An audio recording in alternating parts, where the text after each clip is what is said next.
I am currently filming this from my parents' basement. That's why we see all this stuff over here, all these little thingies. Never mind that. Okay, focus. Okay, football.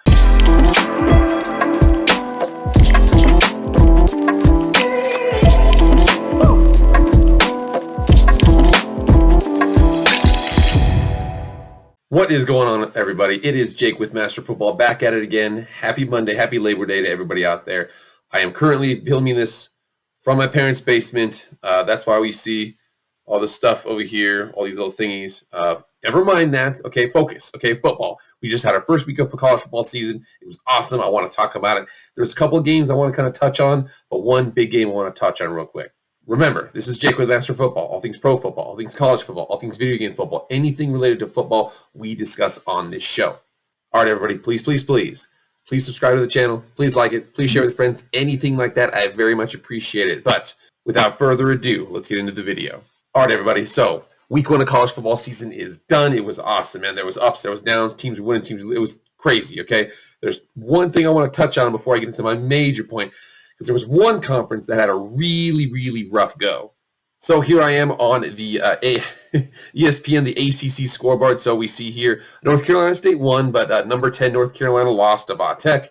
Charlotte beat Duke. Wake Forest had a nice win over ODU. Alabama annihilated Miami. Georgia beat Clemson. Okay, Boston College beat Colgate. Pittsburgh beat UMass. Syracuse beat Ohio. Northern Illinois beat Georgia Tech. Virginia beat William & Mary, and then finally Florida State loses to Notre Dame. So Notre Dame's kind of a weird one because Notre Dame kind of is in the ACC. They're kind of not. I don't know. But either way, it was a rough first week for the ACC. So, despite all the fact that, they had that alliance between the Big Ten, the ACC, the Pac-12, the ACC's like, oh, yeah, well, we're one of the stronger conferences out there. Well, you had a rough week one. Another conference that kind of had an interesting start was the Pac-12. So we see down here, so you have Utah beat Weber State. That was good. Arizona State beat Southern Utah. Colorado beat Northern Colorado. Fresno State gave Oregon all it could handle, 7-point win. USC handled San Jose State. UCLA beat LSU. The Montana Grizzlies beat the Washington Huskies.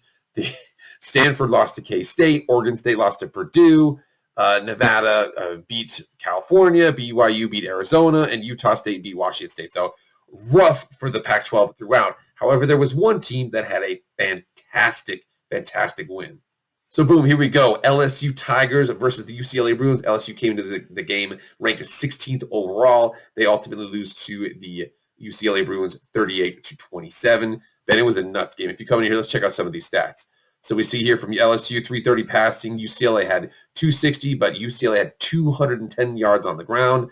LSU only had 49, so a big issue there. Both teams one turnover. UCLA had a ton of yards, but Chip Kelly, man, good old Chip Kelly, he came out and he was able to beat LSU, a big-time SEC team that his teams from Oregon has always had issues with, but he was able to run the ball very effectively, 210 yards rushing.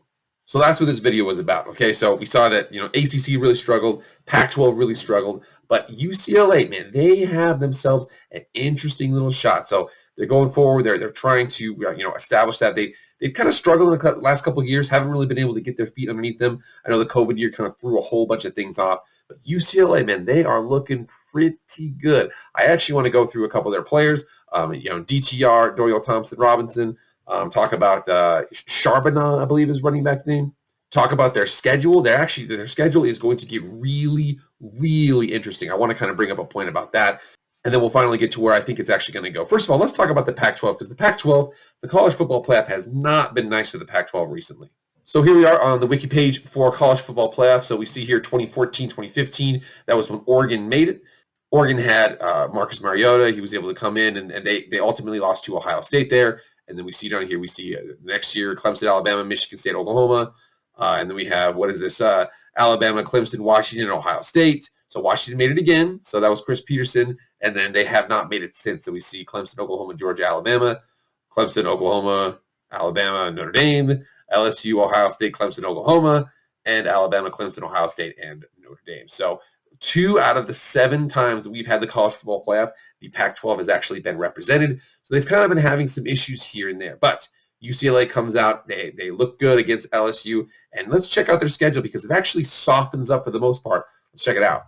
So here we are. I have the UCLA Bruins schedule. So 2 of their games are already done. Already beat Hawaii, already beat LSU. So I know they have a tough game against Fresno State coming up. That is not going to be easy. I'm telling you right now, they gave a lot of trouble to Oregon Ducks earlier. So I'm telling you, that's going to be an interesting game. Then they go at Stanford. Stanford just lost to Kansas State. They have Arizona State at home. They have at Arizona, who just got beat by BYU. We have at UW, who just got beat by University of Montana.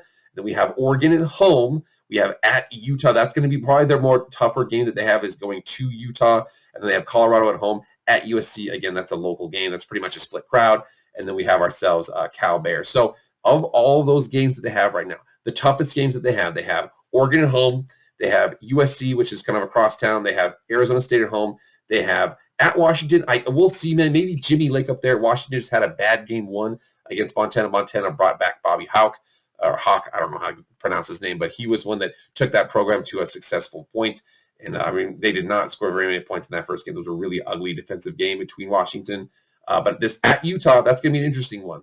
Utah is always a tough place to play, and we'll see how the schedule goes from there. But I'm looking at it right now. Okay, they got through LSU. They still have Fresno State. There's not going to be very many breaks, but most of their hard games are going to be at home. They've got a lot to look forward to. So we see here Dorial Thompson-Robinson had 9 for 16 for 263 touchdowns. I mean, he was chucking the ball downfield. You know, lots of yards after catch like that. Zach Charbonnet, I don't know how to pronounce his name. He had 117 yards rushing on 11 carries. So really successful running the ball. They have not been able to do that. Chip Kelly-led teams have not been able to run the ball very successfully. So he was able to do that. Is this the year? Is this the year that UCLA can actually make a break? That UCLA, Texas A&M, Arizona State, those are some programs that you're like, dude, they have everything in the world to be a dominant powerhouse, but they just haven't been there. Chip Kelly goes to UCLA. We're thinking, man, maybe this is the year. Maybe this is the year.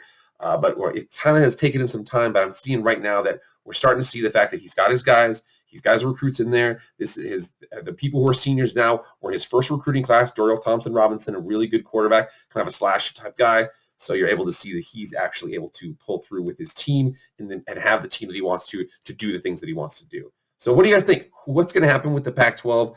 Is the Pac-12, should we put more respect on their name right now? Where are we going to kind of go with that? But I do know that I like UCLA's schedule going forward. We'll see if they're ready for the big time or not. All right, everybody, thank you so much for being here. Remember, happy Labor Day. All right, please like, share, subscribe, anything like that. I very much appreciate it. We are literally in my parents' basement right now, but screw it, whatever. It's what we got to do, man. But I will see you guys on Wednesday. I am out.